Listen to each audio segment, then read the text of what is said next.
Du 10 mars 2020, RFM Matin. Bon réveil, bonne journée. Les infos.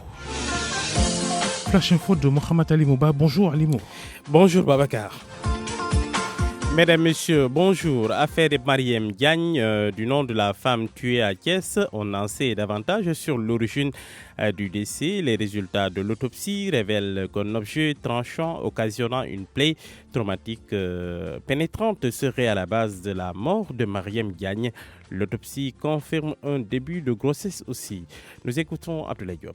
D'après le document provenant du médecin légiste, Mariam Diagne est morte des suites d'une plaie traumatique pénétrante de la face antéro-latérale gauche du cou. Une blessure qui a aussi laissé apparaître des sections musculaires et vasculaires, renseigne l'autopsie. Les résultats font aussi état d'hémorragie interne et externe. Le médecin légiste a aussi relevé que la victime était porteuse d'une grossesse d'environ 3 mois. Le meurtre de Mariam Diagne, âgée de 25 ans, a eu lieu samedi dernier à Thiès, au quartier Médina Fall. Son ex-petit ami, Hassan Gueye, en est l'auteur. Il lui réclamait son argent à hauteur de 2,3 millions de non-francs. Abdoulaye Diop, merci. Dans ce contexte de Covid-19, des cas de grippe sèment la panique à Népène, un village frontalier à la Guinée. L'infirmier chef de poste de la localité avait beaucoup de peine pour prendre en charge les 45 personnes atteintes des prélèvements ont été effectués.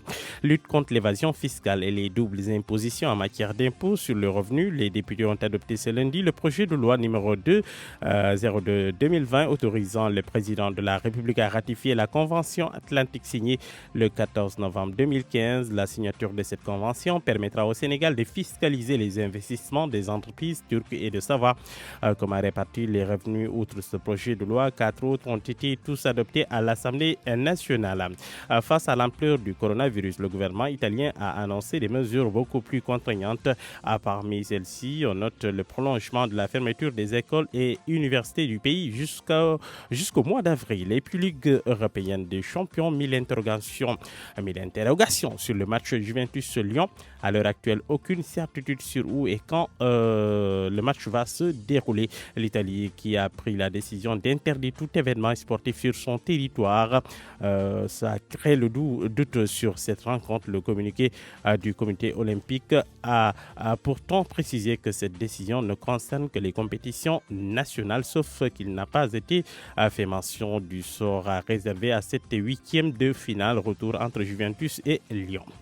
waaleykum salaam Serigne Fall Babacar maa ngi lay nuyu di nuyu auditeurs yi di rafetlu nu ñaande ak rajo Futur Média ñu dooree kook lu soxal mbirum Mariam Diagne moo di xale bu jigéen bi nga xam ne dafa faatu ca Thiès ci anam bu doy waar des koo jamate ci ni ñu ko waxee loolee nag autopsie bi ñu doon def ci ab néewam résultat yi génn na la mu wane moo di daal la ko gaañ ngànnaay la lu ñaw loo xamante ne ji moo ko jural gaañu yi leneen loolu it autopsie ba feeñal na ko bokkoon na ci ne moom soxna si dafa tolloonub diggante maanaam daal mi ngi woon ak ëmbub ñetti weer leeral yi la tukkee ci autopsie ba ñu ànd ceeg Abdoulaye Diop.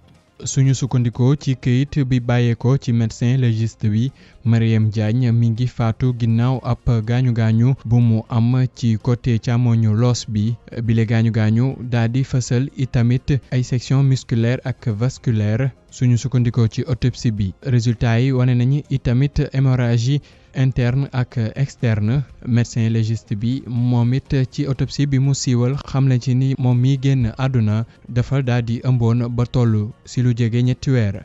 faatub Mariam Diagne toll ci ñaar fukki at ak juróom mi ngi am gaaw bi ñu génn foofee sa Thiès ca quartier Médina Fall. Ki nga xamante ni moom la doon génnal di wuyoo si turu Assane Gueye moom moo def li ni mel moom sax daf ko doon laaj kopparam toll si lu jege ñetti millions si suñu ay koppar. ci jamono ji ñuy waxee mbir yi lii di coronavirus jàppale ne kon am na lu aju ci lii di grippe mu di sibiru soo xam ne wala xeetu tooy yoo xam ne feeñ na fële ca diwaanu Népène di dëkk bu nekk ca frontière u Sénégal ak Guinée waaye ba mu feeñee grippe ba mu feeñee ci askan wi tiitaange gu rëy la ñu amee ndax daal dañu doon ragal mu doon coronavirus ginnaaw bi ca la ñu gis ne du ca benn waaye nag ki nga xam ne mooy infirmier chef de poste ba foofee amoon ay jafe-jafe ngir mën a taxawu ñeent fukki doomi aadama ak juróom yi nga xam ne ñoo amee woon boobu les grippe ndax ay moyen maanaam kon matewu ko woon leneen mu di coronavirus boobee ak it li nga xamante ne ji kon ma nga cay def maanaam